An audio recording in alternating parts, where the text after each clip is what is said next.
भूमीमध्ये अनेक नवरत्ने जन्माला आली आणि यापैकी बाबांना कशी सोने म्हणजे आमचे लाडके अजितदादा पवार साहेब.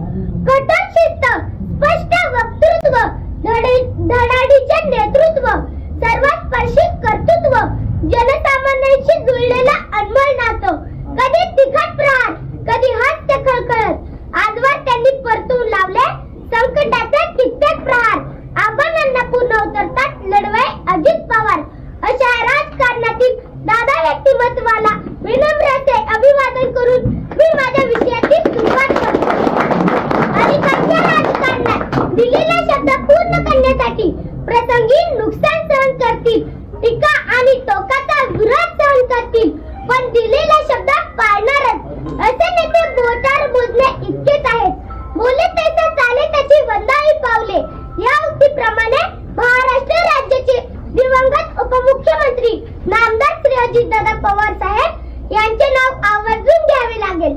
प्रशासनावर मजबूत पकड, पक्ष संघटनेवर मजबूत पकड, दिलेला शब्द पाळणारे, पाहतो, करतो, बघू अशा शब्दांना ज्यांच्या शब्दसंग्रहात स्थान नाही, कार्यकर्त्यांची पूर्ण माहिती असणारे, कार्यकर्त्यांच्या अडीअडचणीला उभे राहणारे, जे पोटात तेच ओठावर असणारे, टापटीपणा, स्वच्छतेची आवड, वक्तशीरपणा या गुणांना जपणारे, पर्यावरणाविषयी आग्रह असणारे.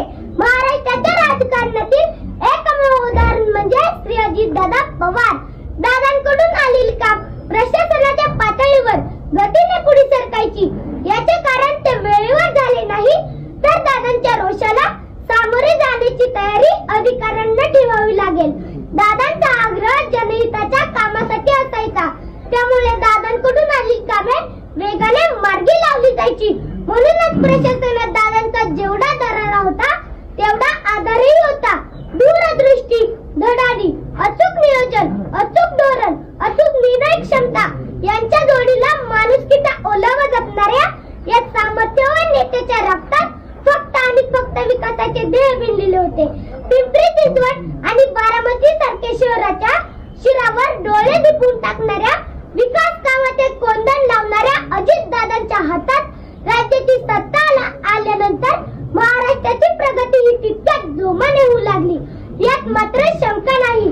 संपूर्ण महाराष्ट्रात दादांना आणि त्यांच्या कार्यपद्धतीला मानणारा मोठा वर्ग आहे. चुकीच्या कामांना दादा परखडपणे विरोध करतात, तर लोक उपयोगी कामात अडचण आली तर त्यांचा परखडपणा कामात दिसतो. काम झाल्यानंतर त्यांचे महत्व व दादांची कल्पक दृष्टी लोकांना समजते. महाराष्ट्रातील सर्वात कार्यक्षम नेता कोण, तर ते अजितदादा पवार होय.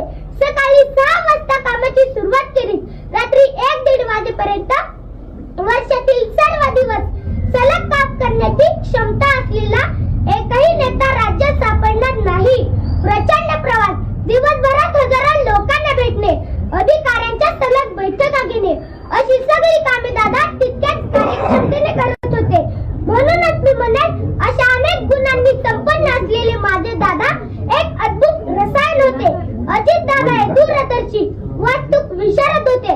बारामती, पिंपरी चिंचवड अशा शहरांना घडवत असताना सोना ज्याप्रमाणे दागिन्याची कलाकुसर करतो, त्याच बारकाईने प्रकल्पाच्या अंमलबजावणीवर लक्ष ठेवले. या प्रकल्पाच्या भव्यतेमुळे ही शहरे आज महाराष्ट्रात एक नवीन ओळख निर्माण करीत आहे. अचूकता, कलाकुसर आणि गुणवत्ता यांचा मेळ दादाने एखाद्या वास्तूक विशारद प्रमाणे ही शहरी घडवली आहे. ज्ञानपीठ पुरस्कार प्राप्त श्रेष्ठ कवी विंदा करंदीकर यांची प्रसिद्ध कविता मला आठवते.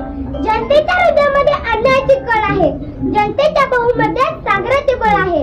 जनतेच्या हृदयामध्ये अन्यायाची कळ आणि जनतेच्या बाहूमध्ये सागराचे बळ ज्याला ओळखता येते तोच लोकप्रमुख राज्यकर्ता होऊ शकतो.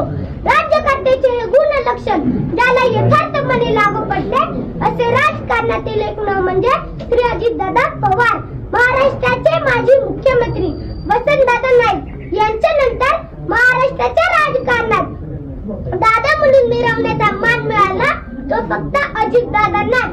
आपला स्पष्ट वक्तव्यपणा आणि सडेतोड वक्तृत्वाने महाराष्ट्राला हलविणारे दादा हे माझ्यासाठी आणि उभ्या महाराष्ट्रासाठी कायमच आदराचे स्थान असतील. आम्ही त्यांच्याकडे आदर्श म्हणून पाहतो. म्हणूनच अजितदादांच्या बाबतीत म्हणावे लागेल, you can love him, hate him, but you can't ignore him. तुमच्यासारख्या आणि माझ्यासारख्या असंख्य व्यक्तींचा आदरवड असलेल्या दादांना माझ्या शब्द रूपातील श्रद्धांजली मी पुढील काव्यात व्यक्त करतो. हिमालयही तरतर कापतो जेव्हा सह्याद्री उभी राहते, वादळांनाही थांबावे लागते जेव्हा सिंह चालू लागतो, जेव्हा नेतृत्व दादांकडे येते तेव्हा महाराष्ट्र सुद्धा वेगाने दौडू लागतो, महाराष्ट्र सुद्धा वेगाने दौडू लागतो. जाता जाता एवढेच म्हणे, बलशाली व्हा महाराष्ट्र नवा, अजित दादांचा मुख्यमंत्री व्हावा. या माझ्या स्वप्नप्रमाणे महाराष्ट्रातील दादांवर प्रेम करणाऱ्या तमाम चाहत्यांच्या मनातील अर्धवट राहिलेले स्वप्न मनाशी कवटाळून तुम्हा सर्वांचा निरोप देतो.